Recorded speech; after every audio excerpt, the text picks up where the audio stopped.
very solid episode 2 of The Ark, this classic First Doctor serial. A very intense piece about the Doctor attempting to find a cure for the common cold.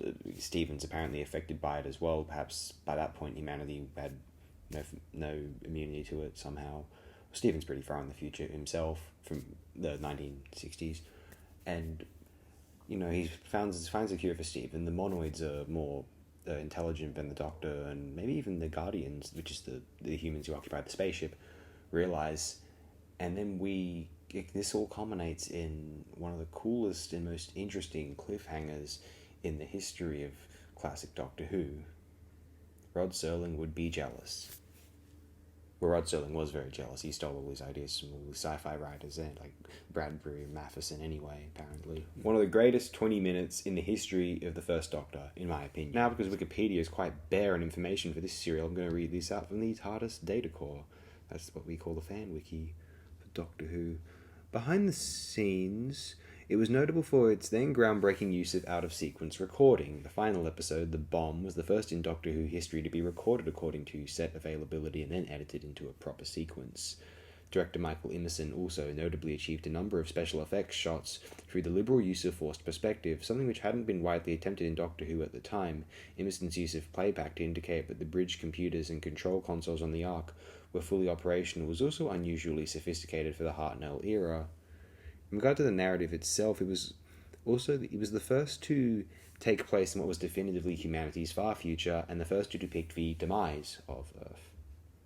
The Ark was also the first time a female writer was credited on the show, though the extent of Lesley Scott's contribution was rather small. Michael Sheridan and Roy Skelton had their first involvement in Doctor Who with this serial, if the former appearing 5 more times and the latter going on to voice the Dalek Emperor, the Cybermen, and briefly K9. The serial structure was similar to that of the Keys of Marinus, in that the first 2 parts tell a sub-narrative all of its own, whilst the following 2 parts tell a second sub-narrative incorporating elements that interconnect both into a continuous plot. This story had the possible working title of The Space Ark. Fourth Doctor, one of his earlier serials, was The Ark in Space, actually. Although Lesley Scott, Paul Erickson's then wife, is credited as a co-writer, she did no work on the script, or that was stated in the previous.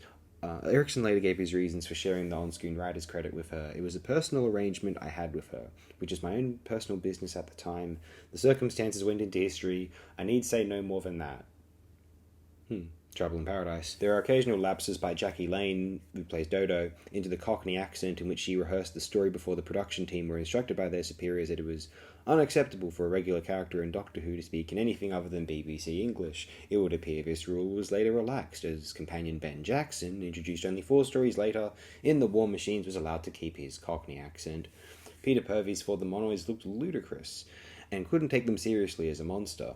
Director Michael Imison not only didn't think much of the story, but was also informed that his contract as a BBC director would not be renewed immediately prior to recording of the final episode, The Bomb.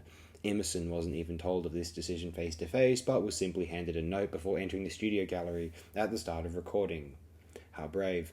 This is the only Doctor Who story produced by John Wiles for which all episodes exist. It is also the earliest serial from the 3rd season to exist in its entirety, and one of 3 alongside the Gunfighters and the War Machines. Yeah, John Wiles, he leaves the show not long after this, and it's in a Sloyd afterward, I believe. The Ark, I think, remains a solid serial within the epoch of the First Doctor. Tune in next time for a sped up part 3, if you're so inclined.